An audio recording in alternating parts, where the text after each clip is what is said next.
चलो इधर देखो, तो पहले पढ़ते हैं। ये जो अब नीट की मैं बात करूँ तो इसका जो जिस प्रकार से आई का मीनिंग मैं होता है, एम का मतलब हूँ होता है, उसी प्रकार से नीट का ये सारे मीनिंग होता है। जैसे किसी के पास कोई आवश्यकता होना, की आवश्यकता हो आपको या ज़रूरत होना, ठीक है ना? ये सब सेंस में हम क्या करते हैं, नीड का प्रयोग करते हैं। जैसे कि एम मतलब क्या होता है, हूँ होता है ना, उसी प्रकार से नीड का ये सब सारे मीनिंग होता है। बेसिकली नीड मतलब ज़रूरत के सेंस में आती है। सबका मीनिंग एक ही है, ज़रूरत होना। आवश्यकता भी ज़रूरत ही होता है, ये इसका मीनिंग होता है। मैं नीड की बात करूँ तो नीड या तो मॉडल वर्ब बनेगी या मेन वर्ब बनेगी। मेन वर्ब अगर मॉडल वर्ब बनेगी तो हेल्पिंग वर्ब बनेगा, ठीक ना? ये इसका 2 काम हो सकती है, दोनों ही कुछ भी अगर काम होंगे तो उसका मीनिंग क्या लेता है वो, आवश्यकता होना, ज़रूरत होना या ज़रूरत पड़ना ऐसे सेंस में आती है। ये 2 तरह से रिएक्ट करता है। सबसे पहले हम पढ़ते हैं मॉडल वर्ब का यूज़, मतलब अभी पढ़ रहे हैं मॉडल वर्ब, तो नीड को किस चीज़ में हम पढ़ते हैं, मॉडल वर्ब के जैसा। मॉडल वर्ब रहेगा तो ऑब्वियस सी बात है, सब्जेक्ट आएगी और नीड आएगी, और मॉडल वर्ब है, अगर ये मॉडल वर्ब होगा, ये क्या लेगा अपने साथ, V1 और ऑब्जेक्ट, ये इसका स्ट्रक्चर हुआ। और ये मॉडल वर्ब है, ऑब्वियस सी बात है, ये क्या है, ये हेल्पिंग वर्ब है, और ये वही लिखा हुआ जब नीड मॉडल वर्ब की तरह प्रयोग होता है तब टू बेसिकली अभी तुरंत बताऊंगा क्या होता है। टू नहीं लगता है इसमें, कहीं पे टू देखें स्ट्रक्चर में फॉलो करते हुए, नहीं। लेकिन नीड की मैं बात करूँ तो ज़्यादातर यूज़ जो होता है इंट्रोगेटिव सेंटेंस में और नेगेटिव सेंटेंस।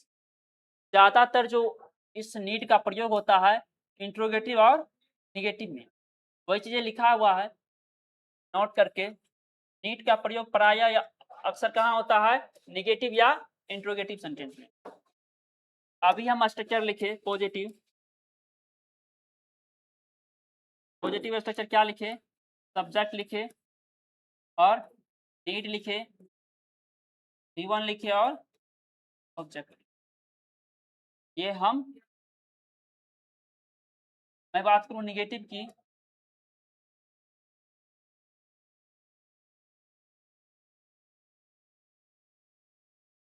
तो नेगेटिव क्या हो जाएगा, ये क्या है, हेल्पिंग वर्ब, मॉडल वर्ब है, हेल्पिंग वर्ब हुआ, और ये मेन वर्ब। नॉट कहाँ लगेगा,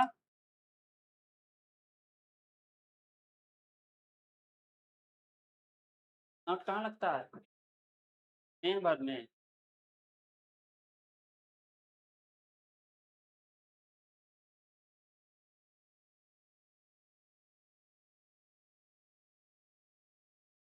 ये हुआ इसका नेगेटिव स्ट्रक्चर। मैं बात करूँ इसकी इंट्रोगेटिव की तो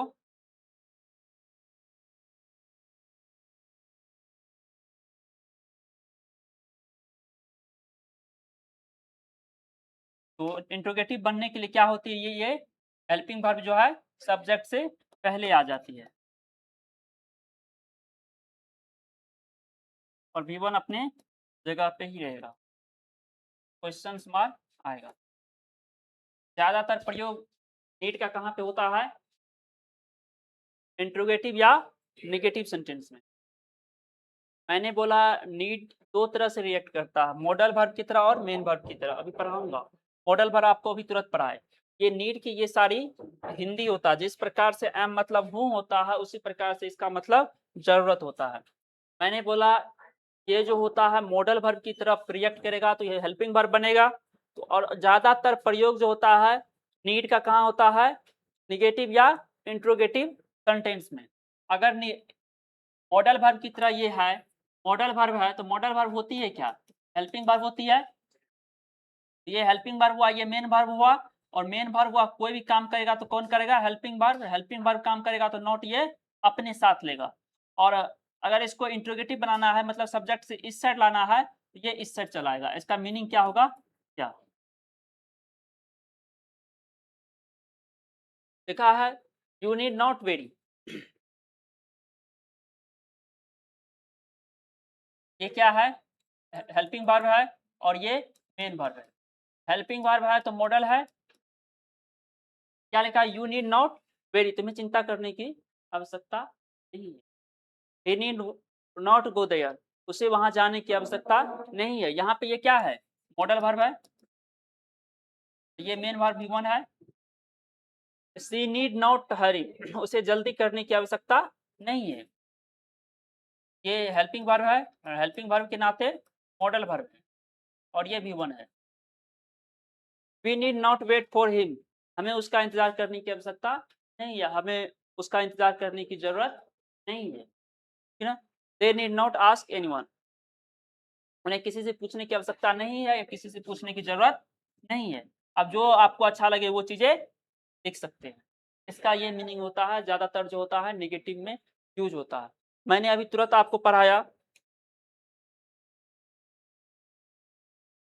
नीड दो तरह से रिएक्ट करता है, या तो एक हेल्पिंग वर्ब रहेगा तो मॉडल वर्ब की तरह रिएक्ट करेगा, मॉडल वर्ब उसका नाम रहता है। और अगर ये मेन वर्ब की तरह काम करे तो मेन वर्ब भी होगा। इसमें नॉट इजली लग जाता था, इसमें नॉट इजली नहीं लगेगा।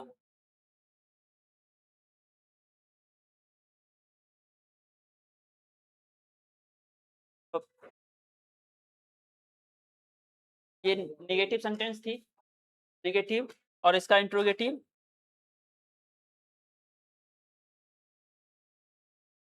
Did you go there. अगर ये इस साइड आया हुआ है सब्जेक्ट से पहले है तो ये क्या है, मॉडल है, और सब्जेक्ट से पहले है तो हेल्पिंग वर्ब कहने के सेंस में मॉडल है, और सब्जेक्ट से पहले है तो मॉडल हुआ, सब्जेक्ट से पहले है तो मॉडल हुआ, सब्जेक्ट से पहले है तो मॉडल हुआ। डिड यू गो देयर, क्या तुम्हें वहां जाना आवश्यक है या क्या वहां जाना जरूरी है। नीड ही मीट मी, क्या उसे मुझसे मिलना आवश्यक है या जरूरी है, ऐसा कोई सेंस देगा।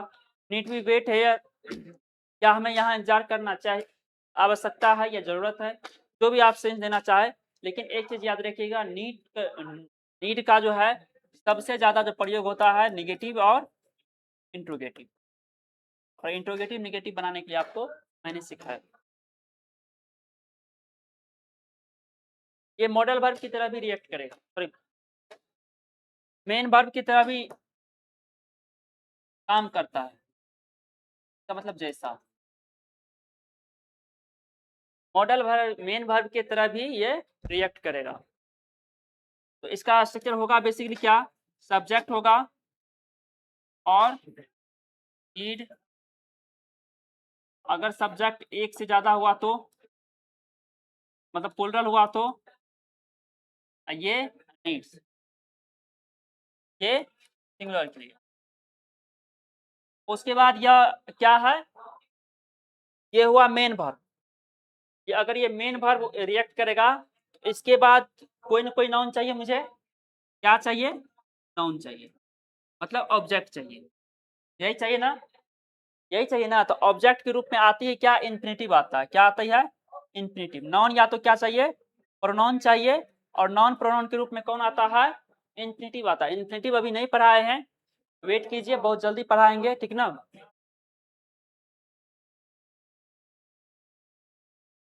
ये बेसिकली नॉन है, क्या है, नॉन है। इसका हाई नाम इन्फिनिटिव होता है। इन्फिनिटिव कब बोलते हैं, वो बात की टॉपिक रही, वही चीजें मैंने यहाँ पे लिखा था।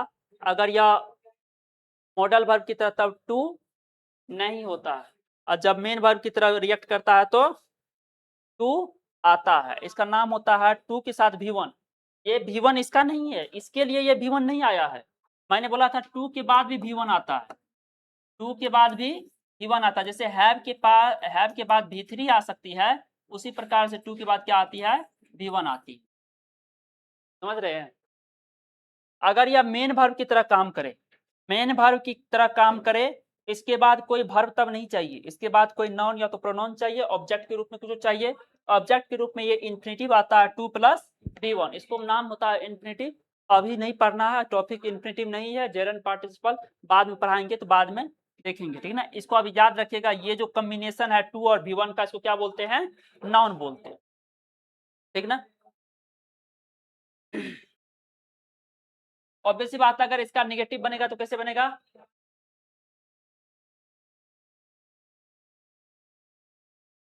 नेगेटिव अगर बनाना हो इसका तब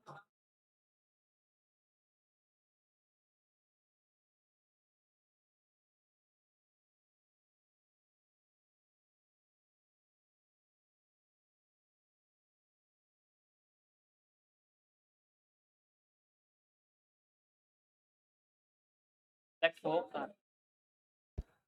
सिलेक्शन पे ही है ना, चलो हटाओ।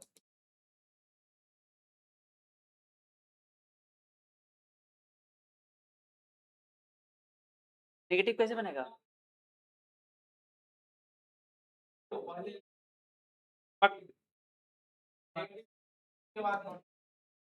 स्ट्रक्चर क्या है, देखिए अगर मेन वर्ब की तरह काम करे तो सब्जेक्ट, नीड,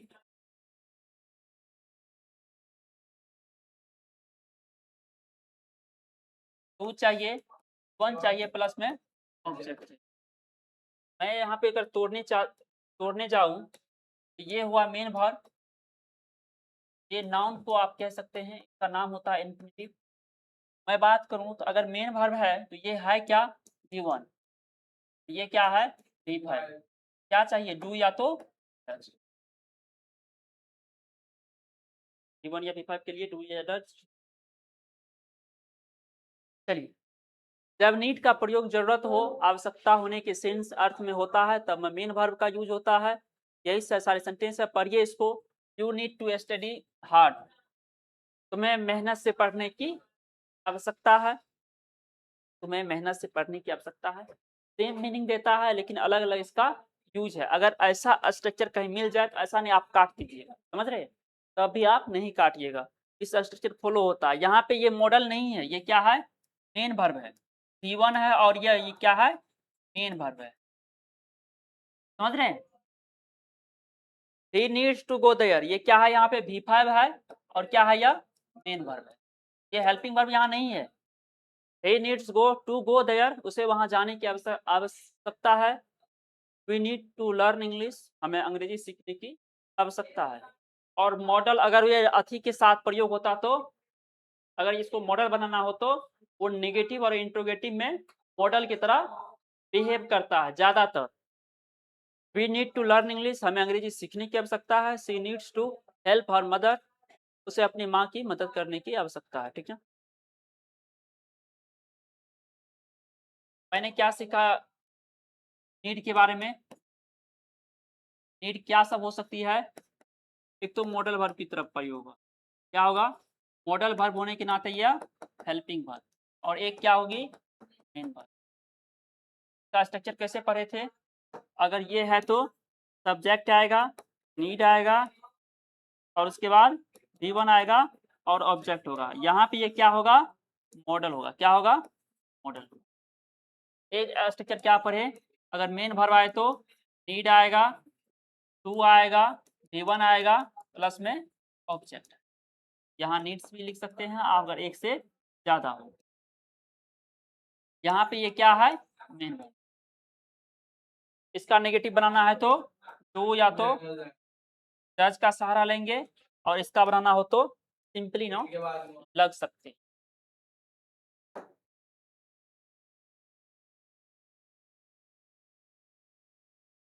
जिस प्रकार से एम का मतलब क्या होता है, हूँ, उसी प्रकार से डेयर का मतलब क्या होता है, साहस करना या हिम्मत। डेयर वर्ड बहुत ज्यादा यूज होता है किसी को धमकी देने में, हाउ डेयर यू, तुम्हारी हिम्मत कैसी है।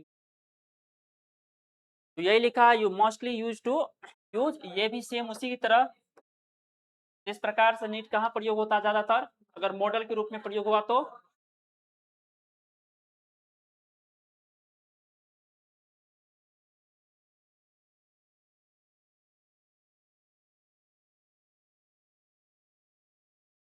अगर मॉडल की तरह प्रयोग करेंगे, या कि ये उपयोग कहाँ होता है ज़्यादातर?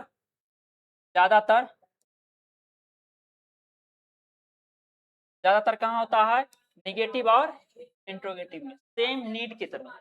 इसलिए साथ पढ़ा है, जो कभी याद भी आपको रहेगा, है ना? अगर मॉडल की तरह प्रयोग हुआ तो सब्जेक्ट और देयर, और मॉडल है तो V1 और ऑब्जेक्ट। अगर इसका नेगेटिव बनाना है तो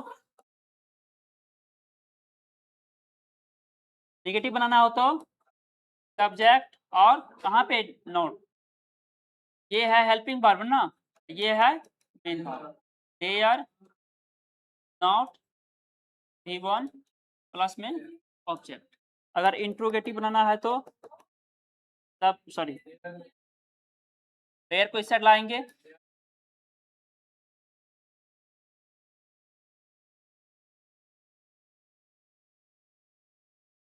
और इसका मीनिंग क्या होगा? यही ना, समझ में आ रही है ना कि स्पीड ज्यादा है? हेल्पिंग वर्ब, मेन वर्ब, ये सब में दिक्कत नहीं ना आ रही है? 6 महीना पढ़ा तब तुम लोग पानी कर रहा है 4 ही 5 दिन में। अच्छा, ये किसको, ये वाला स्ट्रक्चर किसको नहीं समझ में आया? आया रे,